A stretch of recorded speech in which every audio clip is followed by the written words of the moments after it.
Yeah, I hope everyone enjoyed the workshops earlier today and that you've had a refreshing break. Just a reminder that this session will be in a webinar format, so all attendee microphones and cameras are turned off. But if you would like to submit a question to our speakers, please do that throughout both the talks, the keynote and the presentation later. We'll be monitoring the Q&As, so if you have any technical issues as well, just let us know. Thank you again to our BSL interpreters, Brandon and Rob, who are interpreting the webinar today. Closed captions will be enabled for the duration of the webinar, and just a reminder that this will be recorded. So I'll put myself back on mute in a moment, but I'm delighted to introduce and welcome Roxana Ahmed, who is the head teacher of Longsight Community Primary School. Hello and good afternoon, everybody. Thank you so much for having me. First of all, that next slide, please. I'd like to start with an introduction. So my webinar, my presentation is around relational practice in practice. So basically, it's a bit of a story that I'm going to be sharing with you as about our journey into becoming a family hub and how that happened for us. Next slide. So, as I said, I'm Roxana Ahmed. My day job is I'm head teacher of a small primary school in the middle of Manchester, Longsight. But as well as leading a school, I also lead the newly formed Family Hub, which was originally a children's centre, 2 further children's centres and a daycare. So busy time for me at the moment, but incredibly rewarding. I've been a head teacher for, I've been a head teacher for 10 years, but in education for 31. So yes, it's been a wonderful time that I've had. I've enjoyed every single moment. I've also been in secondary originally, so I was 20 years in secondary, down to primary, and actually my first love now is early years. Next slide, please. Okay, so the corporation, the institution that I work for is the Big Life Group, and part of that and the whole focus about the Big Life is that we have what's called a Big Life Way. It starts off with knowing that there are so many people with so many different types of difficulties and issues, and just as important is that there are barriers to getting to where they want to be. And we believe that in terms of the Big Life Way, that our job is to ensure that they get to where they want to be. And public services often, despite the fact with the huge challenges that they face, are often only able to solve a problem at a time, and that makes it really difficult for people to navigate and be sort of have a really effective level of support. Our job, in essence, as a family hub should be to help people make their lives better. That is the whole aim of any family hub. But also in order to do that, it is to remove those obstacles that people often face, as well as actually helping them and giving them a helping hand. Our job is really to help them skill themselves up, to support themselves, become independent and self-sustaining. And that's our Big Life Way. Next slide, please. So the journey for us as a family hub was quite a fragmented beginning. Thank you.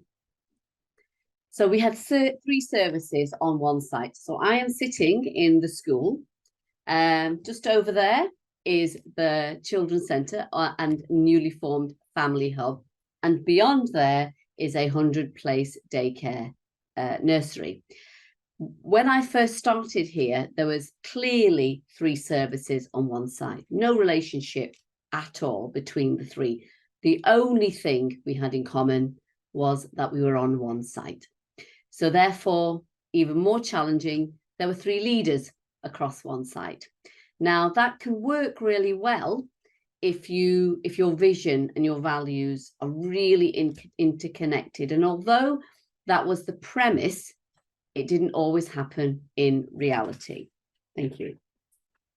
So what actually happened in the end was that there was quite a level of disjointed thinking, disjointed ways of working. So as a school, we would have our processes and policies different to the children's centre, different to the nursery. And each one of those three leaders found it quite challenging to be able to integrate the way I had hoped it would happen. Thank you. So a lot of work was happening in silo. So we have lots of space here, but it was no sharing of space, no sharing of services, no sharing of expertise. And that, as you can imagine, makes it incredibly difficult. And finally, thank you. The most important thing was families were not getting the offer they needed or that they wanted. And that held us all back, and it shouldn't be the way it is.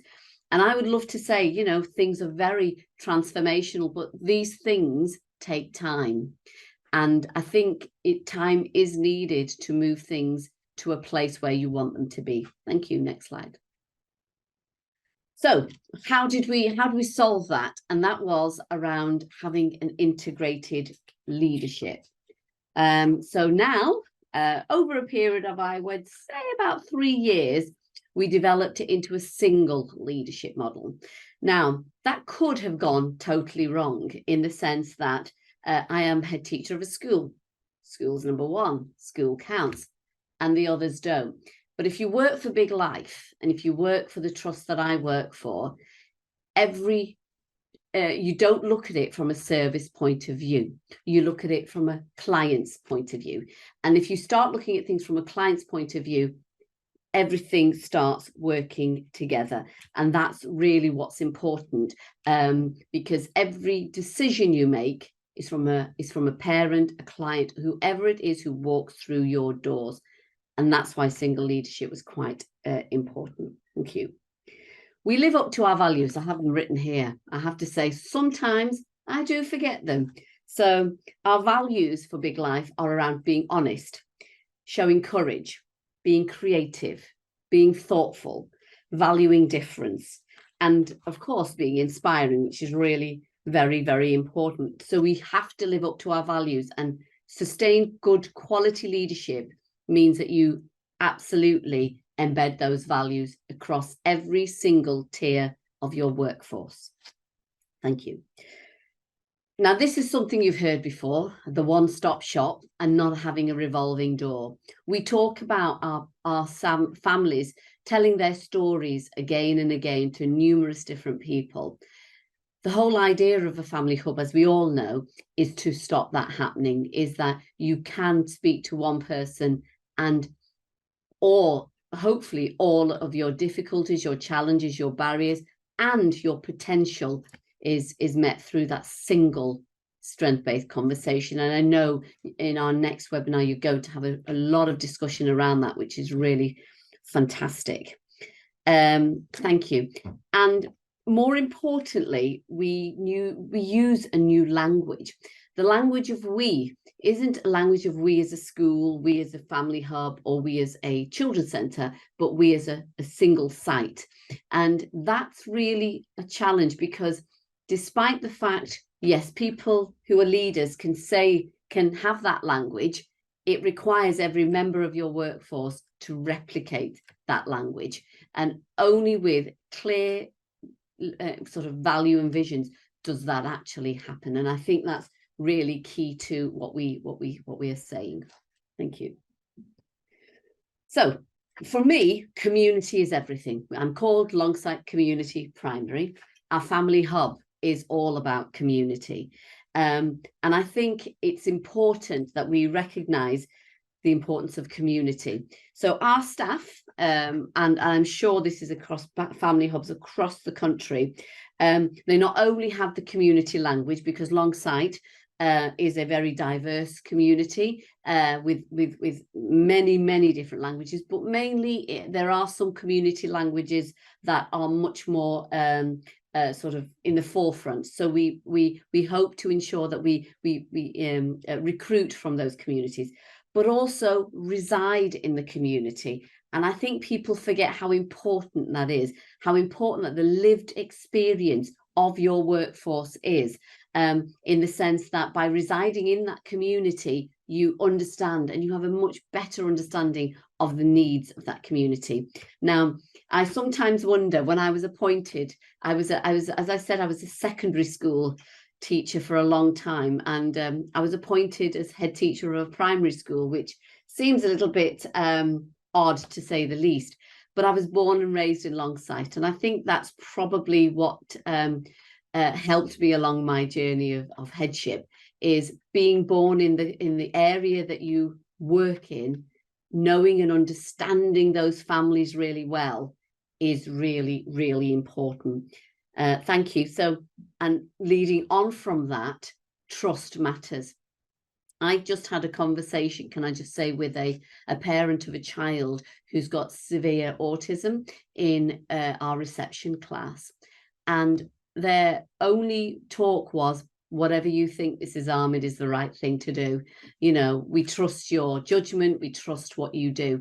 And I think that trust is so important, because with it, it means you bring not only your parents, not only your children and staff, but your community along with you. So I think that's really important.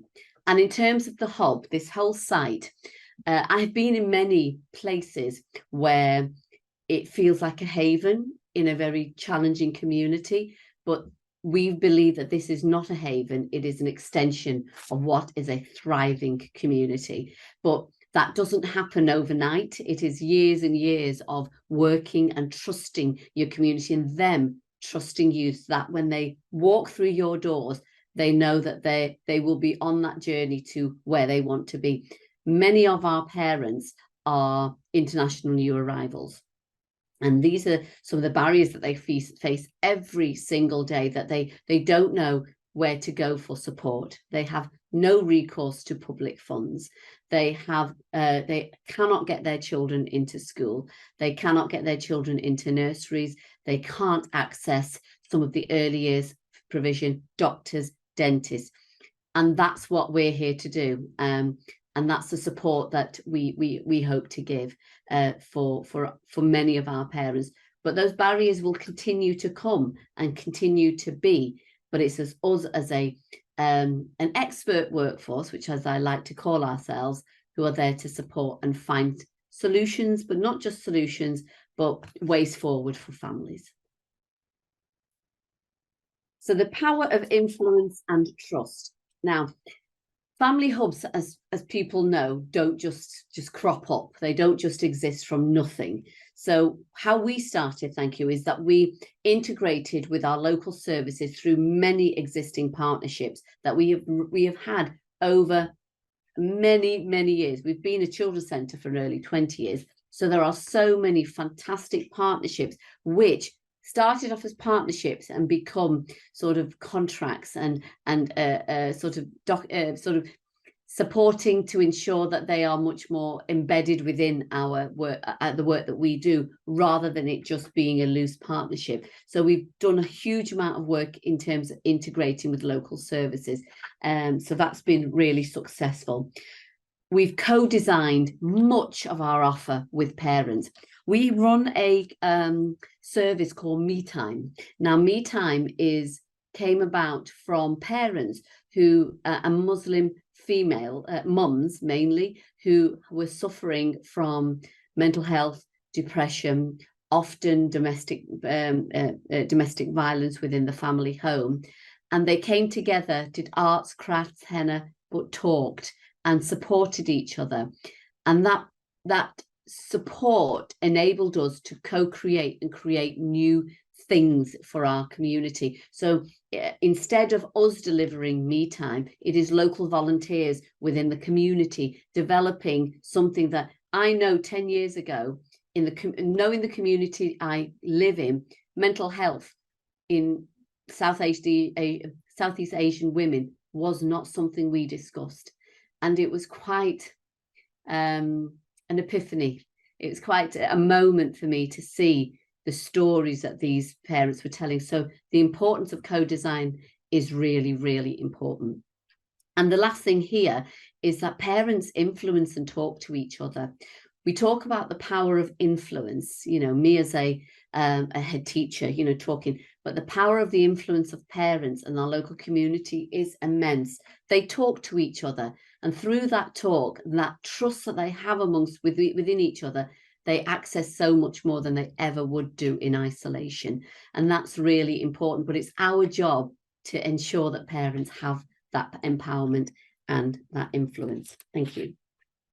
So for me, the next steps are, we're early in our journey. We've only, I mean, believe it or not, we've only just been recognised as a family hub this year. So we're starting our journey. So we would love to learn from successful family hubs, love to learn how it's successful for you, because we are still learning. What I wanted to share with you today was how we got to this point, knowing that we were picked to be a family hub for a reason. And I genuinely believe that reason was around our ability to co-create.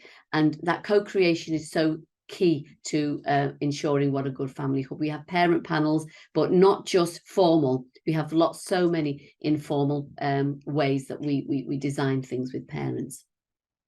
Thank you. And for us, the next step was to be able to sustain capability and capacity. We want a long-term commitment and investment in family hubs. Children's centres have been decimated, as we know, over the country, and our families have absolutely missed this. This is a new, fantastic way of thinking. I've come from secondary. I know how important it is to support children all the way up to 19 and in 25 with SEND. So that long-term commitment is really key. And to continue to nurture relationships, you know, things, if you don't nurture, they die. If you don't keep on supporting and offering advice and support, they die. So I think it's important to continue those nurturing relationships. And I hope I've shared a little bit with you about our journey to become a family hub and how relationships are absolutely the key. But it happens, nothing happens without you being the one to make the first step out. Thank you.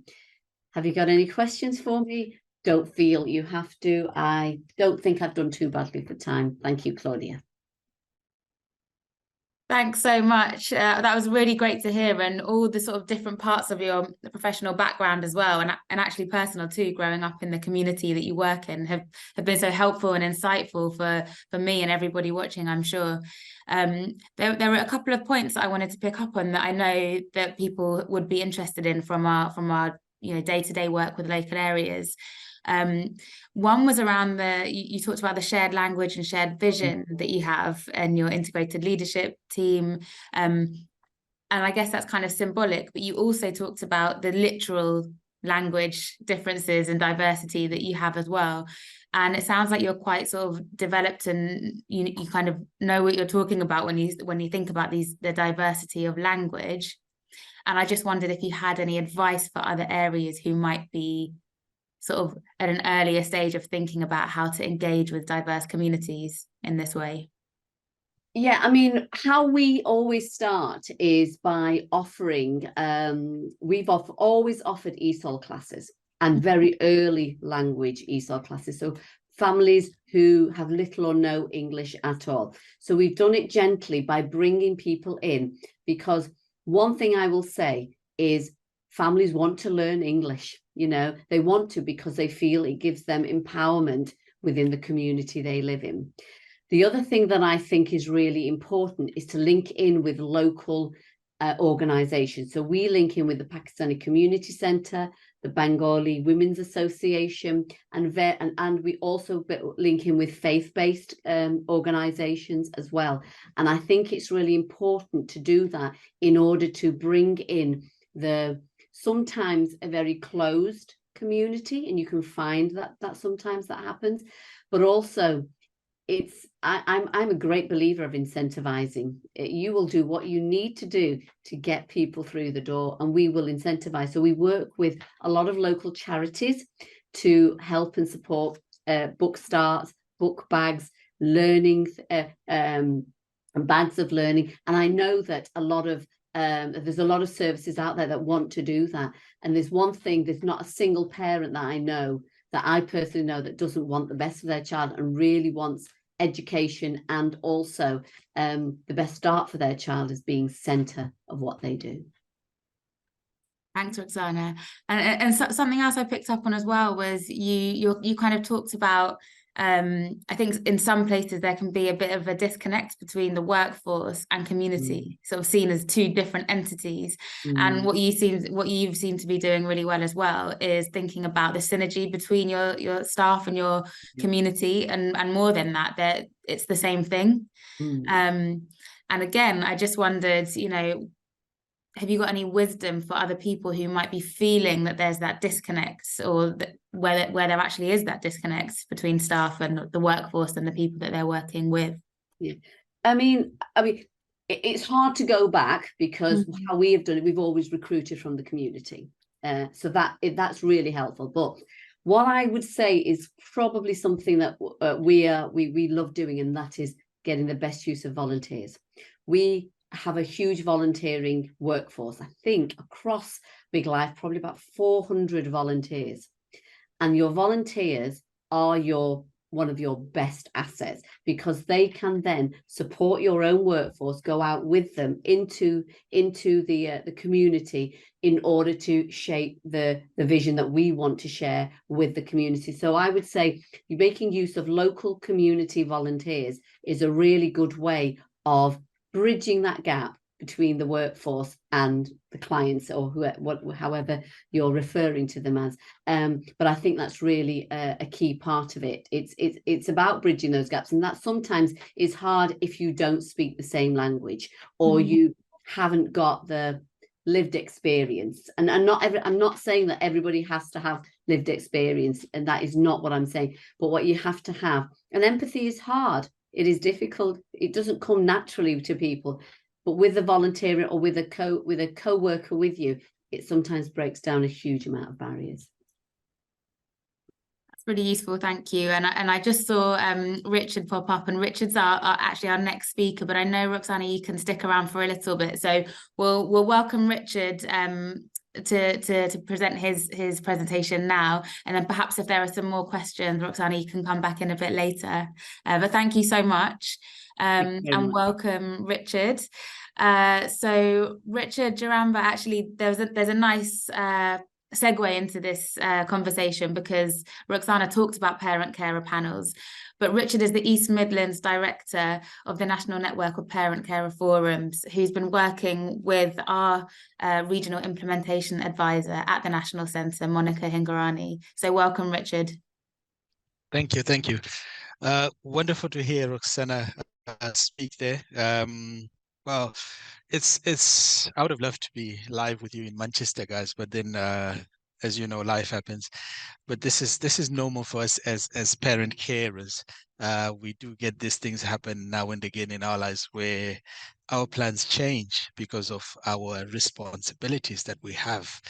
And hopefully today this will also be a good chance for you to get an understanding from a point of view of a carer.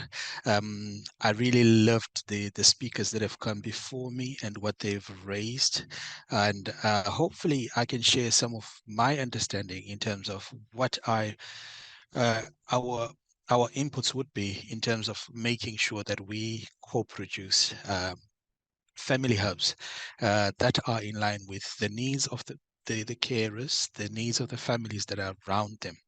I think because I'm from the National Network of Parent Care Forums, if I give a bit of an introduction of that, if you go onto the website for the National Network of Parent Care Forums, or even on the letters that we write to people, we say that our strength is our shared experience. I think this is one of the things that we value. So what parents go through, what parents participate in, what parents co-produce, whatever, that is our shared strength. I think with the family hubs, we have done that. We are in the process of doing that, and we will continue to do that. I think, and also if even I will try and speak on the issue of co-production, but I think one of the things that I would like to to give you as a takeaway is that when people co-produce something, they own it and they take the responsibilities of whether it fails or it meets its required end. So with that, I'm saying parents are very excited. So before I came on today, I was speaking to Tina Emery, who's the co-chair of the National Network of Parent Care Forums, about today, saying to her, I'll be going and I'll be speaking to you guys.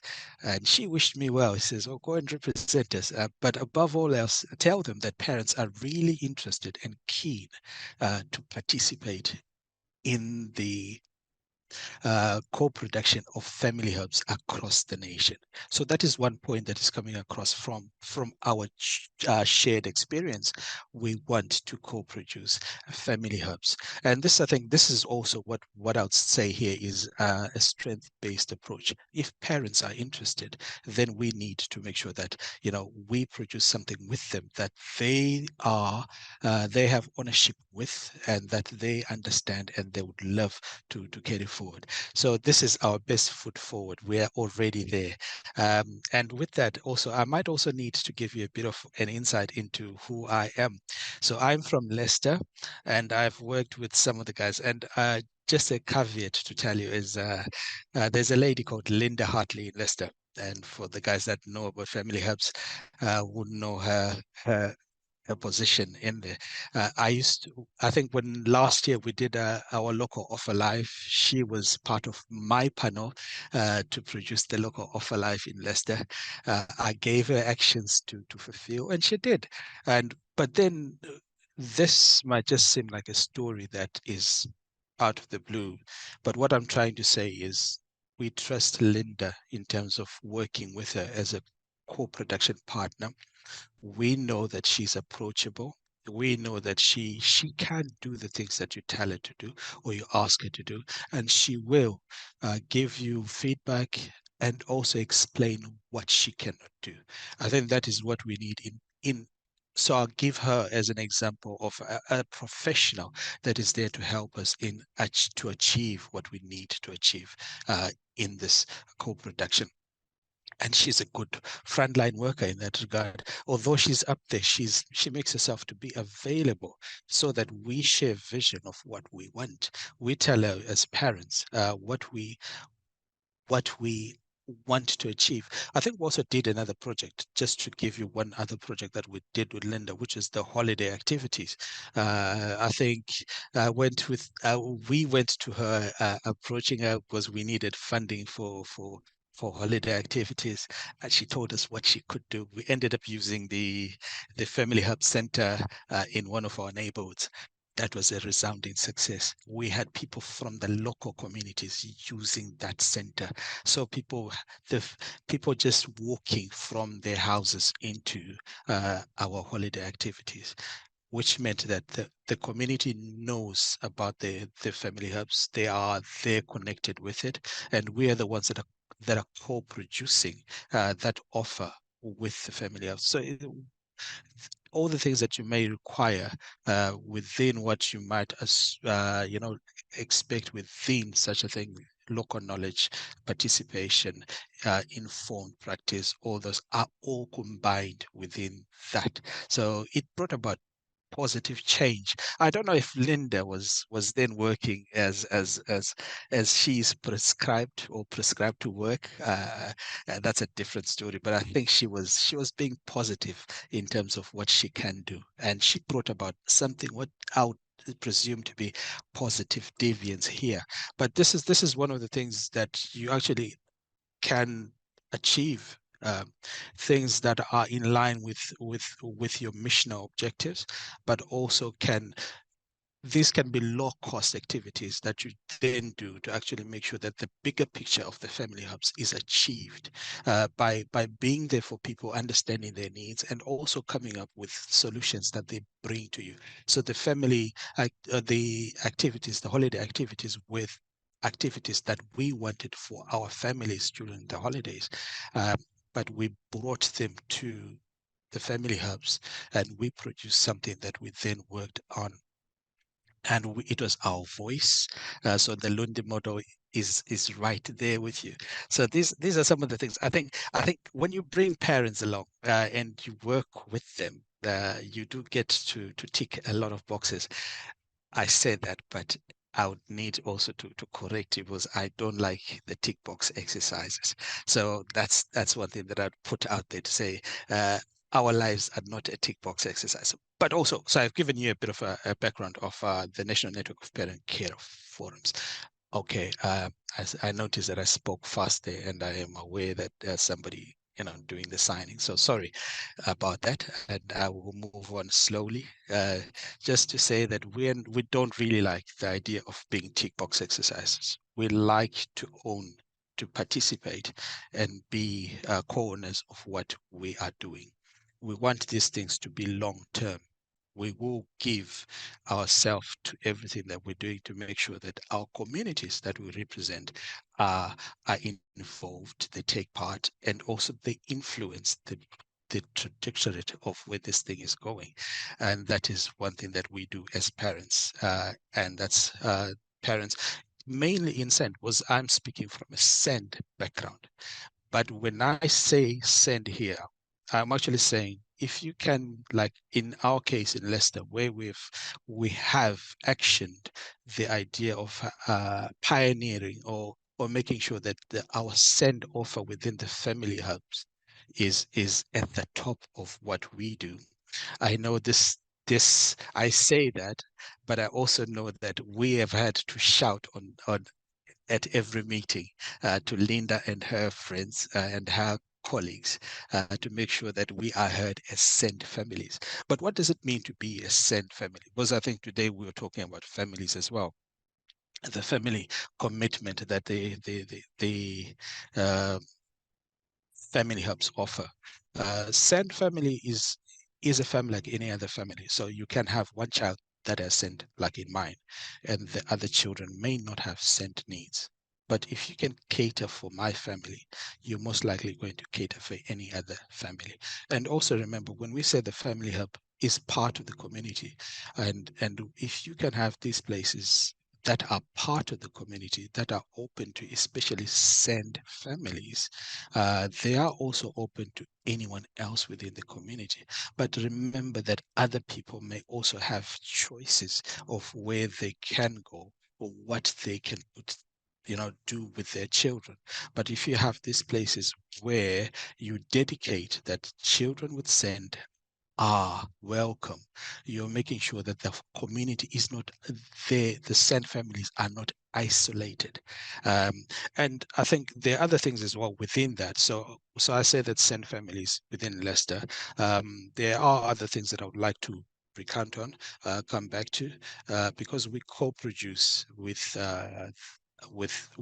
our professionals. We are also bringing the languages, as you can see, or as you can tell, that I speak a different language besides the one I'm speaking now. So I bring that expertise of my language, my culture, but also the things that I bring. I did not want to say much about me, but I can just give you a bit of a background in terms of the people that I represent. Besides the Leicester City Parent Care Forum, I'm part of the African Network, representing the 54 countries, or the voices of 54 countries in Africa within Leicester City. And if you think, well, Leicester City is the most diverse part of the country, so I'm sure we have a good number of those countries represented in me as a participant or as a parent, but also because I then have the extra head of having a child with SEND, which means that I also bring the cultural understanding of SEND into that conversation. So we co-produce as families what we want to be done, or what we want Leicester to then achieve with our family hubs. I am very glad that we've had people share from their own experiences and what they're doing, and it's just that sometimes, well, as I speak now, there's some correctional things that I would like to also air. I hope you can hear me, because I've got a small, soft voice sometimes, so I have to think about raising my voice at times. So there are certain corrections. Because I really love the idea of co-production. I've put it right there, and that co-production has got to go into the whole system. Everybody that works within the family hubs have got to understand that there is that co-production ethos. So it's not just about frontline working. It goes back to the leaders within that. So I've mentioned Linda.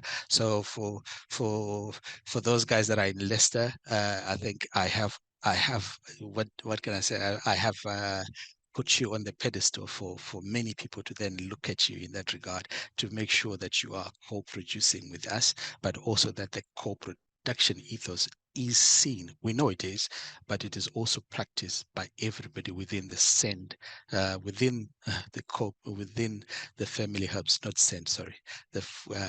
But also remember that, as families, we we're not just representing the people with send.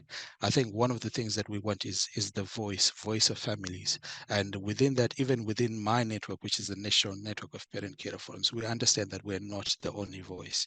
So in our breakout room. Before this, I was explaining that there are ways that we can use to actually bring the voices of other families that may not have sent within that. I think, and we are doing that in Leicester because some of the get up and go, the holiday offer that we have within Leicester is open to families that benefit from that have benefits or that have other things that it's actually open to a lot of people that can actually access it in terms of we're making sure that those that have got mental health issues get help.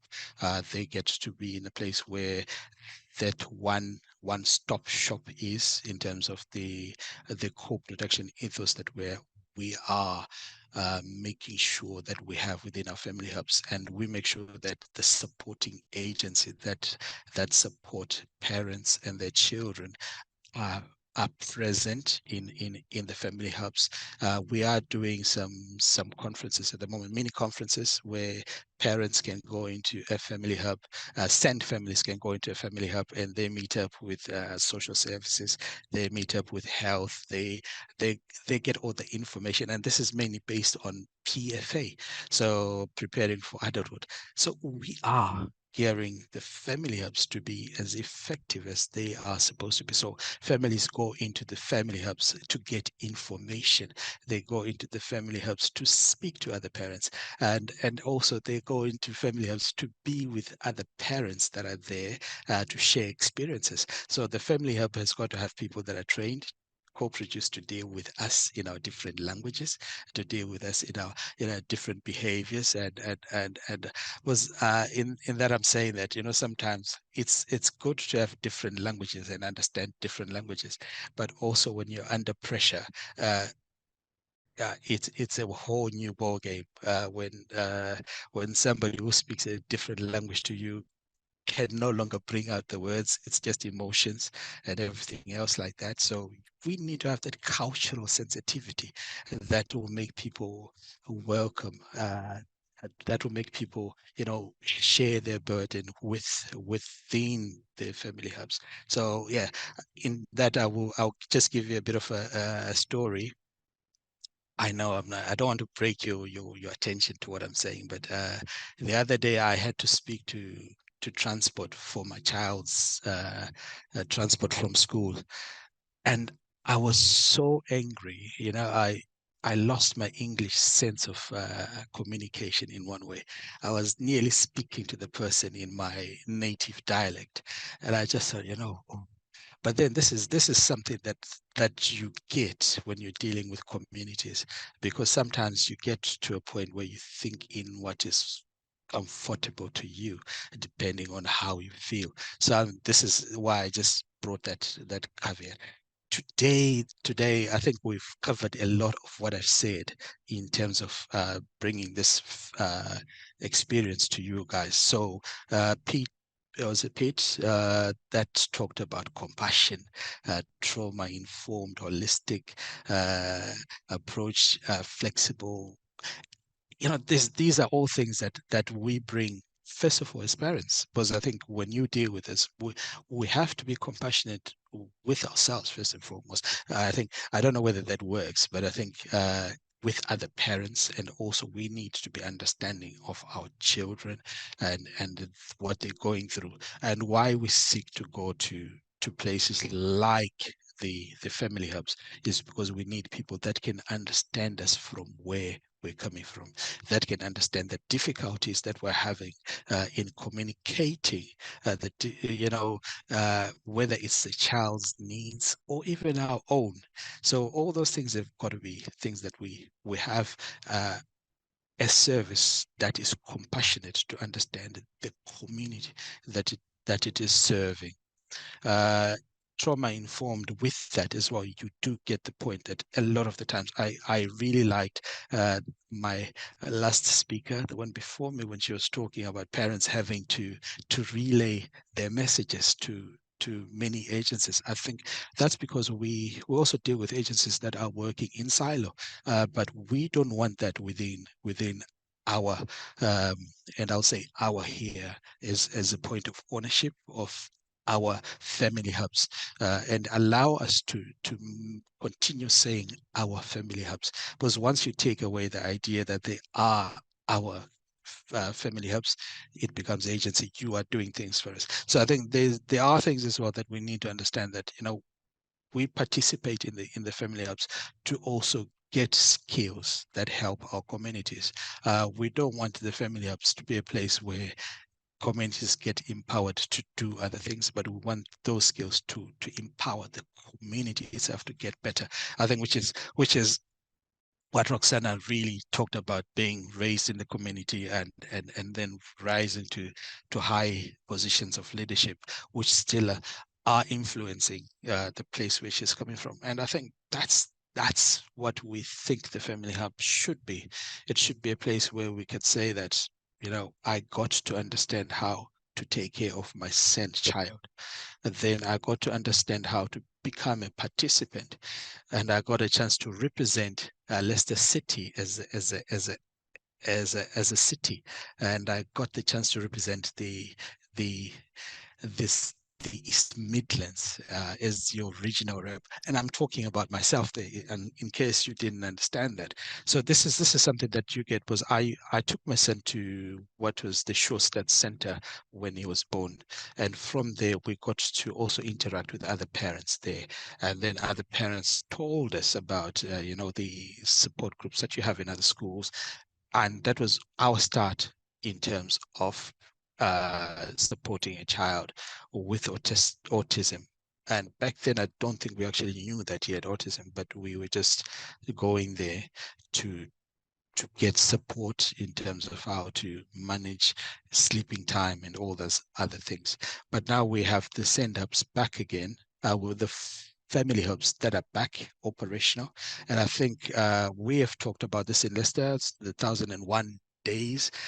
We would love, I think we would love for our parents to be involved in this, and we would love our kids to learn to speak not just English, by the way, but also their native languages. Because I think sometimes when you cannot divorce the language from the people, because sometimes it's very complicated. I'll leave that. If you ever speak to Monica Ingirani, I think she would have a better explanation of that. But I think because our kids, if you're talking about my child, I need to teach them how to do nursery rhymes and all those things. And those things are done early. And if I teach them English, we're losing a bit of the connection within the home. But I need to teach him in our language, which gives me that connection as a parent to my child. They can always learn English outside. And then when we go to the family hubs, when we go to schools, they're already empowered to be speaking, to be playing with other kids, to also be respecting of the communities that they live in. So these are things I think we are looking forward. So I think I've covered quite a lot, and because I am speaking here without working the room, as some would call it, it gets a bit lonely in terms of like, and also I need to really think about the structure of my presentation here. But there's some certain things that I would like to also then reflect on, because I think it's Sarah and Gavin that said, if you build it, they will come. I don't think so, because I think I that reference should be in line with a church, because I think that's what they used to say, build a church and then the people will come. The more majestic the building is, then people will come into it, but not with this. We believe in co-production. So just a caveat there. I do understand that, it is a good quote, and it is in the context that it was used, it was perfect. But sometimes we really need to start off the building together. So we don't want anybody to build anything for us. The 2014 Families Act, we want us, it'll be part of the presentation here. So you can get part of the co-production ethos that we have, that we adopt. We don't want people to build things for us. We want to build things together. And within that, we have ownership, and we can affect the frontline staff, affect influence to make them work with us. And also, if we are co-producing with you, we can then have positive change, which might include us trying and doing things that have no cost to both the family hubs and to the funding, because we are just there to do things in a different way, positive deviance, to show things that, like the way that other cultures take care of disadvantaged people within their cultures, within their communities. Sometimes it has no cost to to the funders or to social care, or the costs are minimum. And that is what I'm saying. Sometimes we need to teach that positive deviance that comes across from cultures. We need to participate in what we're doing together. But today, what I've done here is I like the fact that every preacher, every speaker that has spoken today has brought and they've shared their views. Some have brought and shared their professional views, and they've talked things. They've talked about languages, which not languages, relationships that are in practice. I think this is very important. We love the relationships that we have as parents with all of you. I think as part of my presentation today is to thank you even for what you're doing, because I think sometimes, it might seem like I have spoken in turn just to bring about negative views, but the family hubs and what you guys are doing is something that we really love. We are all for the community. We want people to be part of one community. Inclusion is a point that we will not, stop talking about. And with that, we're saying we want to co-produce something that is inclusive in all its aspects, that we can reach out to the marginalized, we can reach out to the different languages that are around us, but also, use the resources that we have wisely, to make sure that all these efforts are sustainable. So whatever structure that you may use or choose to use, please make sure that you're co-producing those structures with the people that then benefit from them, because you've got that extra resource in knowledge. And when we talk about parents and families co-producing their services, there are parents that are more resourceful than you could ever think. With our holiday offer, I still remember we wanted money to present what we wanted to do, and there was no money in terms of, I think we exhausted the money somehow. We then had to apply to other funders to make sure that that holiday offer is it goes on. And that is one thing that we've seen parents come up with initiatives that actually sustain an offer that is limited. And that is what I'm saying here. We need to work with families and make sure that this family hub dream that we have is sustainable and that it is continuous. So relational practice is what we're talking about today. So I think for me as a parent carer today, I have showed you my expertise as a parent to say, okay, in terms of this, I have brought and I've shared my views. I've understood a lot of the enthusiasm that is in the room. I have told you that from the National Network of Parent Carer Forums, and the people that we represent as parents, we are more than interested in making sure that we participate, and that this family hubs offer will last for a long time. We want to implement it. We want to review it. We want to be part of its processes from the beginning. We don't want you to build it for us. We don't want you to, to take ownership of it, but we want to share the ownership of it. We want to fail because we've tried together. I think this, if you can take that, this is from a parent, and if you can then formulate your working practices around the fact that you've already got an offer from parents, because we need these places, the family hubs, to be places that are local to ourselves, to be places where we can bring our families and our disadvantages and be part of that family in one. Claudia, I can see you've come up here to help me and take a bit of a breathe. Is there, if I can, bring you in, Claudia.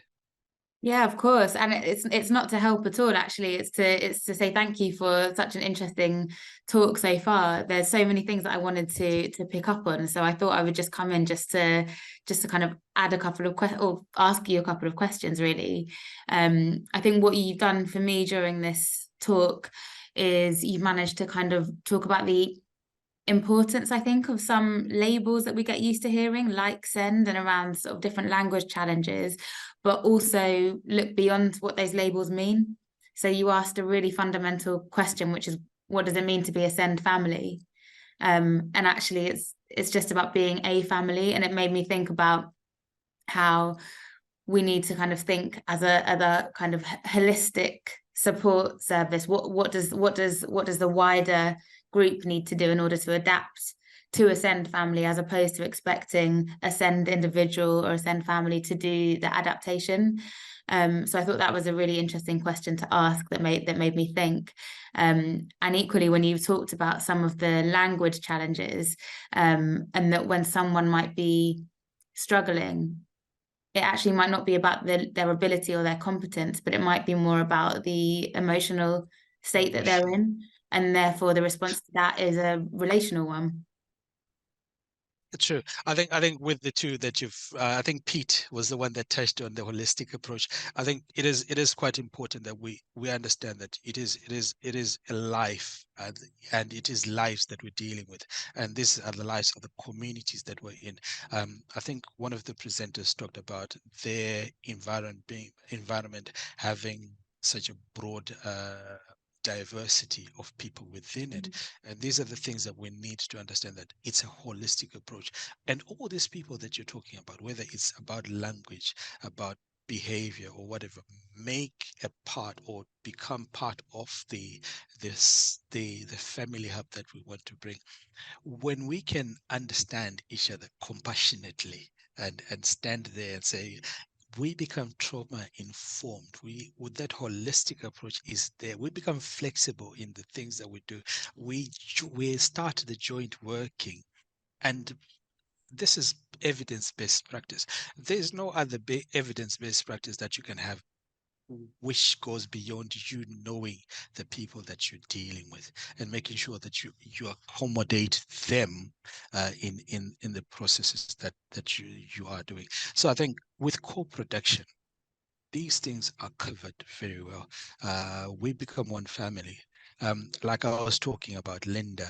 Linda is somebody that I know that has got a position, but she speaks to me as an equal. She speaks to me as a parent that informs her practice. So it's informed practice. What's the word there? It's evidence-based practice.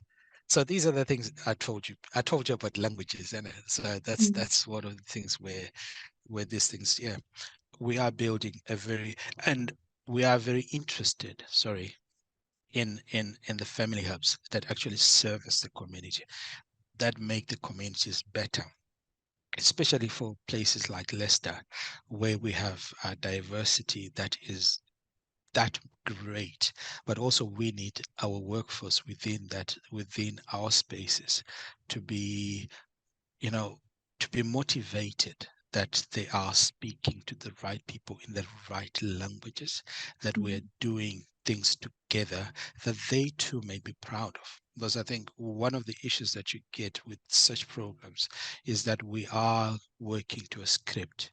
But I think even when we're working to a script, please work with the people that benefit from this. And this is one thing that I think I've talked about in terms of how different people are.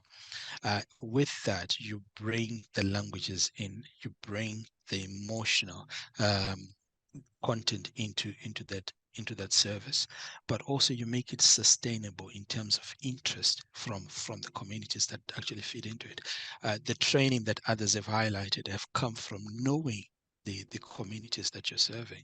The investment that comes even from other, was in co-production, we will then ask other, was one of the, I think in quoting one of the presentation before, where they talked about less, I think it was referrals to hospitals, things like that. Those are things that we can then go to NHS and say, guys, look, we have saved so much money from parents, being embedded into our family hub, that they no longer have to ring 999 because it is the activity that they do on a Friday. They've got things to do within their communities. They're actually there making the community that much better. And also the police can come in and we can say to them, look, there's no longer need for you to be operating or, driving around our communities. You can come and you join in with us, teach our generations, teach the next generations how to be respectable people within our family hubs. And I think one thing that I might want to highlight was this is where that content is. Well, sometimes when you look at people, we may not see what people bring to our conversations. So in terms of me, I've given you a bit of a highlight that I have a child with needs. I am part of the National Network of Parent Care Forums. I am a local person within Leicester, but also I lead the African Forum. I have other heads. I'm a community radio presenter, but all these things are things that I do to empower my communities.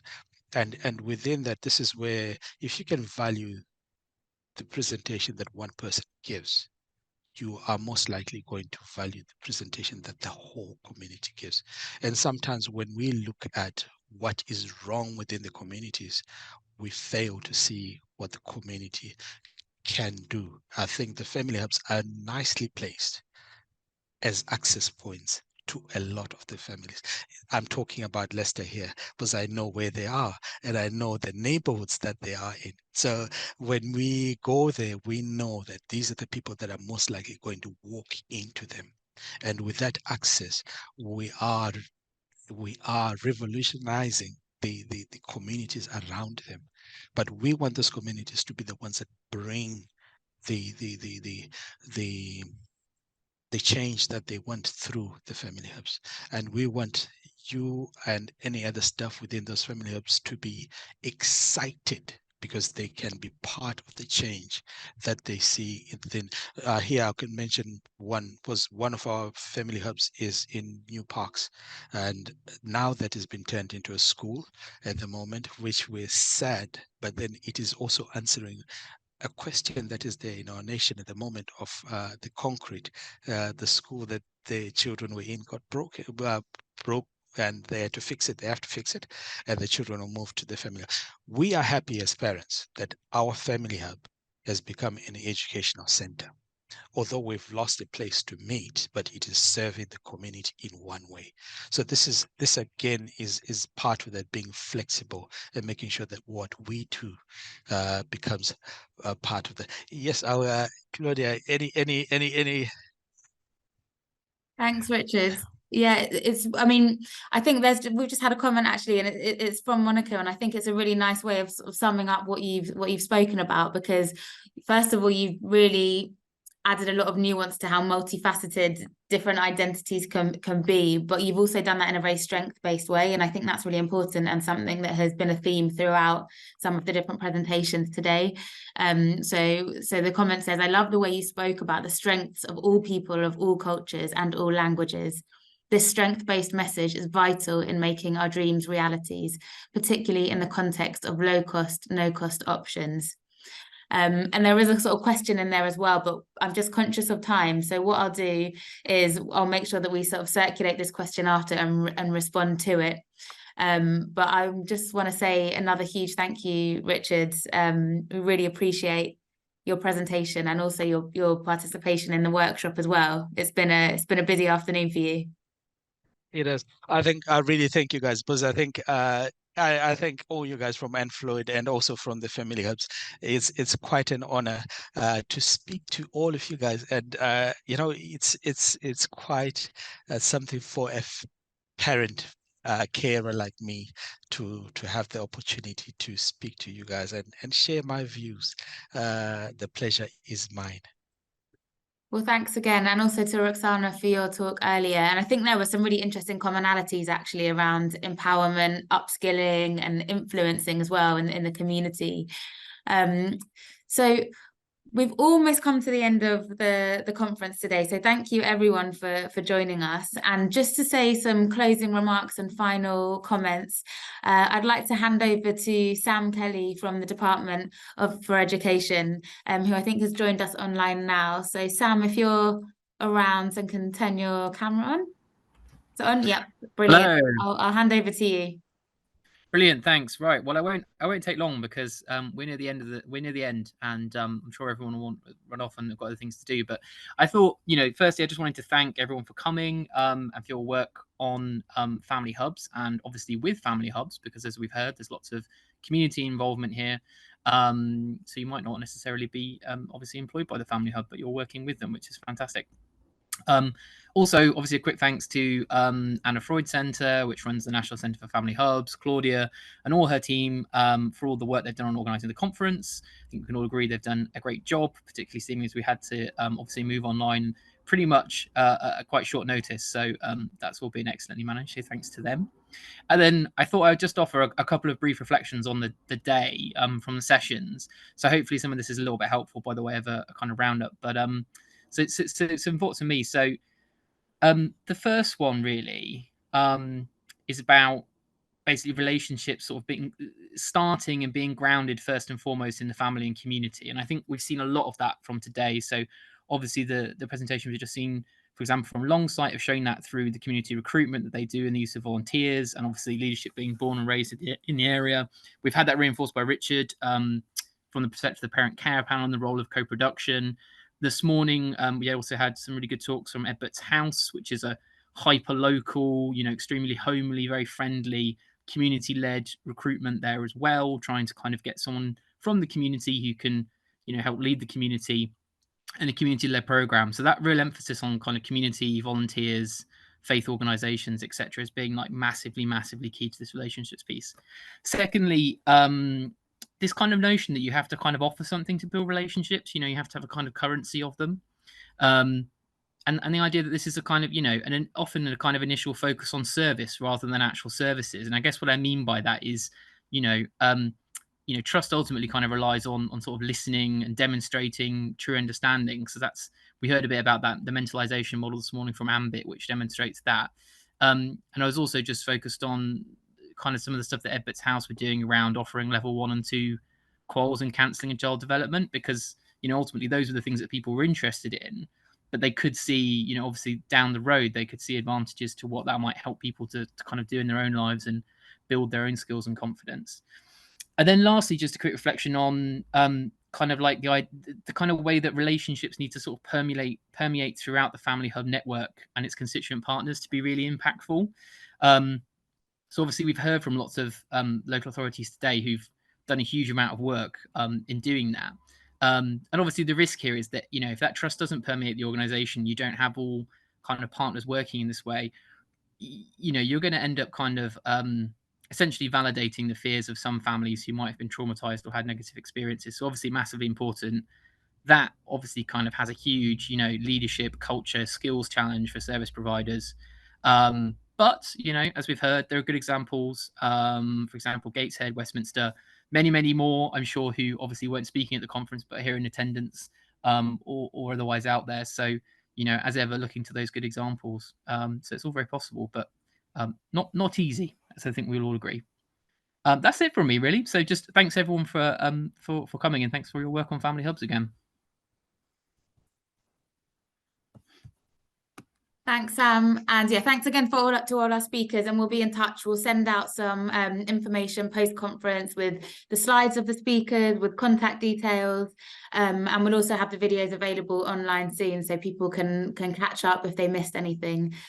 So another thanks to Brandon and Rob as well, and our training team who've done a brilliant job of organising the conference behind the scenes. Have a good rest of the evening, afternoon and evening. Bye all.